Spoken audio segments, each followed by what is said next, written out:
महाशिवरात्रि व्रत कथा। वैसे तो साल में 12 शिवरात्रि पड़ती हैं, लेकिन फाल्गुन कृष्ण पक्ष की चतुर्दशी को पड़ने वाली शिवरात्रि को महाशिवरात्रि के नाम से जाना जाता है। इस दिन का विशेष महत्व है। मान्यता है कि इसी दिन माता पार्वती और भोलेनाथ का विवाह हुआ था।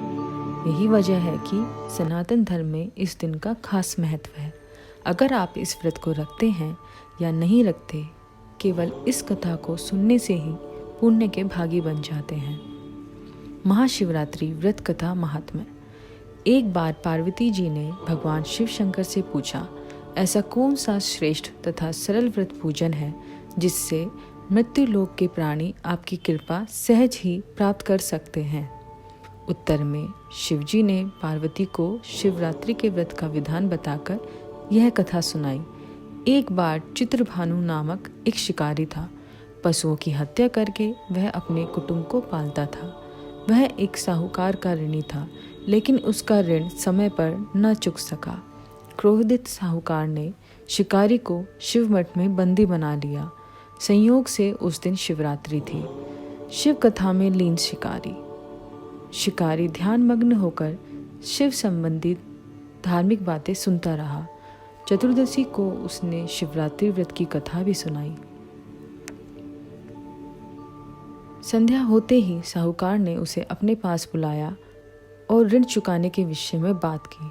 शिकारी अगले दिन सारा ऋण लौटा देने का वचन देकर बंधन से छूट गया। अपनी दिनचर्या की भांति वह जंगल में शिकार के लिए निकला, लेकिन दिन भर बंदी गृह में रहने के कारण भूख प्यास से व्याकुल था। शिकार करने के लिए वह एक तालाब के किनारे बेल वृक्ष के पड़ाव बनाने लगा। बेल वृक्ष के नीचे शिवलिंग था, जो कि बिल्व पत्रों से ढका हुआ था, अर्थात शिकारी को उसका पता न चला। अनजाने में ही शिकारी ने कर लिया व्रत। पड़ाव बनाते समय उसने जो टहनियाँ तोड़ी वे संयोग से शिवलिंग पर गिरी। इस प्रकार दिन भर भूखे प्यासे शिकारी का व्रत भी हो गया और शिवलिंग पर बेलपत्र भी चढ़ गए। एक पहर रात्रि बीत जाने पर एक गर्भिणी मृगी तालाब पर पानी पीने पहुंची।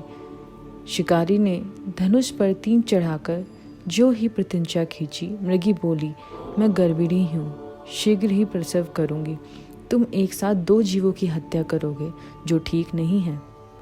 मैं बच्चे को जन्म देकर शीघ्र ही तुम्हारे समक्ष प्रस्तुत हो जाऊंगी, तब मार लेना। शिकारी ने प्रतिज्ञा ढीली कर दी और मृगी जंगली झाड़ियों में लुप्त हो गई। इस तरह शिकारी ने बार बार छोड़ा अपना शिकार। कुछ ही देर बाद एक और मृगी उधर से निकली।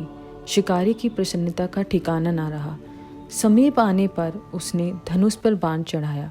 तब उसे देख मृगी ने विनम्रपूर्वक निवेदन किया, हे पारधी, मैं थोड़ी देर पहले ऋतु से निवृत्त हुई हूँ, कामातुर विरहिणी हूँ, अपने प्रिय की खोज में भटक रही हूँ। मैं अपने पति से मिलकर शीघ्र ही तुम्हारे पास आ जाऊंगी। शिकारी ने उसे भी जाने दिया। 2 बार शिकार को खोकर उसका माथा ठनका।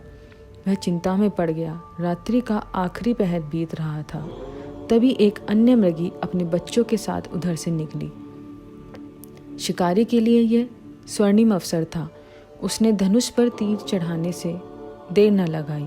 वह तीर छोड़ने ही वाला था कि मृगी बोली, हे पारधी, मैं इन बच्चों को इनके पिता के हवाले करके लौट आऊंगी। इस समय मुझे छोड़ दो।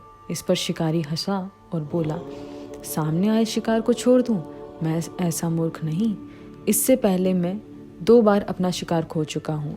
मेरे बच्चे भूख प्यास से तड़प रहे होंगे। उत्तर में मृगी ने फिर कहा, तुम्हें जैसे अपने बच्चों की ममता सता रही है, ठीक वैसे ही मुझे भी। इसलिए सिर्फ बच्चों के नाम पर मैं थोड़ी देर के लिए जीवन दान मांग रही हूँ। हे पारधी, मेरा विश्वास कर।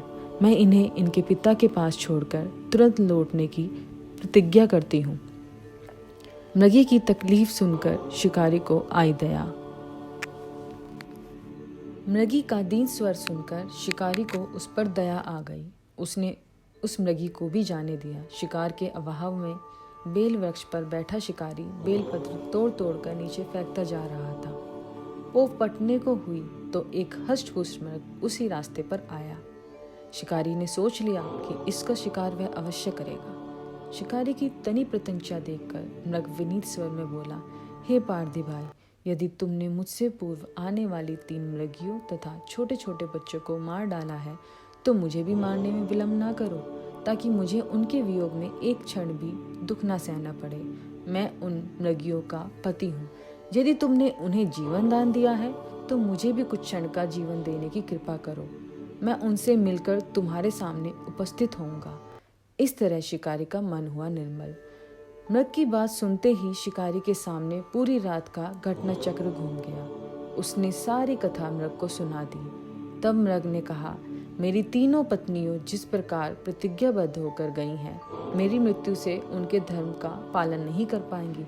अतः जैसे तुमने उन्हें विश्वास पत्र मानकर छोड़ा है, वैसे ही मुझे भी जाने दो। मैं उन सबके साथ तुम्हारे सामने शीघ्र ही उपस्थित होता हूँ।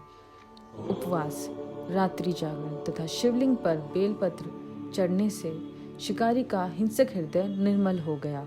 उसने भगवत शक्ति का वास हो गया था। धनुष बाण उसके हाथ से सहज ही छूट गए। भगवान शिव की कृपा से उसका हिंसक हृदय करुणा भाव से भर गया। वह अपने अतीत के कर्मों को याद करके पश्चाताप करने लगा। इस तरह शिकारी और मृग परिवार को मिला मोक्ष। थोड़ी ही देर बाद वह मृग सपरिवार शिकारी के समक्ष उपस्थित हो गया ताकि वह उनका शिकार कर सके। लेकिन जंगली जानवरों की ऐसी सत्यता, सात्विकता और सामूहिक प्रेम भावना देखकर शिकारी को बड़ी ग्लानि हुई। उसके नेत्रों से आंसुओं की धारा बहने लगी। उस मृग परिवार को न मारकर शिकारी ने अपने कठोर हृदय को जीव हिंसा से हटाकर सदा के लिए कोमल एवं दयालु बना लिया। देवलोक से सभी देवी देवता इस घटना को देख रहे थे। सभी ने पुष्प वर्षा की। तब शिकारी और मृग परिवार को मोक्ष की प्राप्ति हुई।